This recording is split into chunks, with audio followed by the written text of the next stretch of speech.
Chennai Guindy race course இடத்திற்கான குத்தகையை ரத்து செய்வது தொடர்பாக நோட்டீஸ் கொடுத்த பின்பு நடவடிக்கை எடுக்கப்பட்டிருக்கிறது.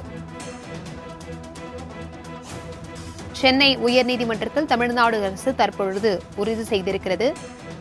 இதுகுறித்தான கூடுதல் விவரங்களுடன் இணைகிறார் எமது செய்தியாளர் கிருஷ்ணமூர்த்தி. வணக்கம் கிருஷ்ணமூர்த்தி. ரேஸ் கோர்ஸிற்கு தற்பொழுது சீல் வைத்திருக்கிறது. இதுகுறித்தான கூடுதல் விவரங்கள் என்ன? வணக்கம்.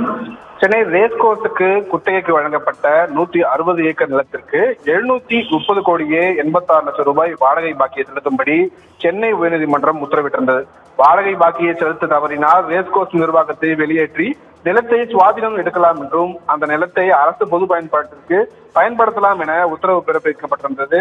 இந்த உத்தரவு எடுத்து ரேஸ் கோர்ஸ் நிறுவனம் தரப்பில் தாக்கல் செய்யப்பட்ட மேல்முறையீடு வழக்கு நிலுவையில் இருந்த நிலையில் இன்று காலை குத்தகையை ரத்து செய்து நிலத்தை சுவாதீனம் எடுத்தது தமிழக அரசு.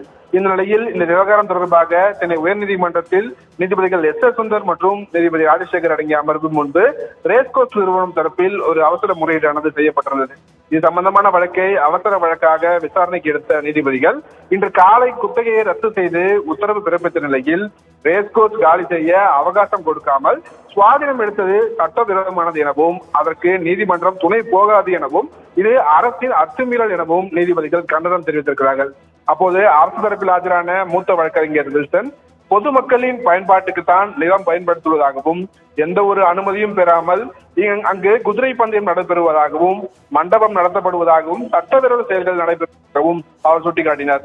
பின்னர் அரசு தலைமை வழக்கறிஞர் PS ராமநாதன் ஆகி ஒரே நேரத்தில் குத்தகையை ரத்து செய்து நிலத்தை சுவாதீனம் எடுக்கக்கூடாது எனவும் குத்தகை ரத்து குறித்து நோட்டீஸ் அளித்து காலி செய்ய அவகாசம் வழங்க வேண்டும் என உச்ச நீதிமன்றம் ஏற்கனவே உத்தரவிட்டுள்ளதாக என்பதால் காலி செய்ய அவகாசம் வழங்கும் வகையில் குத்தகை ரத்து உத்தரவு குறித்து கடிதம் அனுப்பி வைக்கப்படும் எனவும் நிறுத்தி வைப்பதாகவும் அவர் தரப்பில் விளக்கம் அளிக்கப்பட்டது.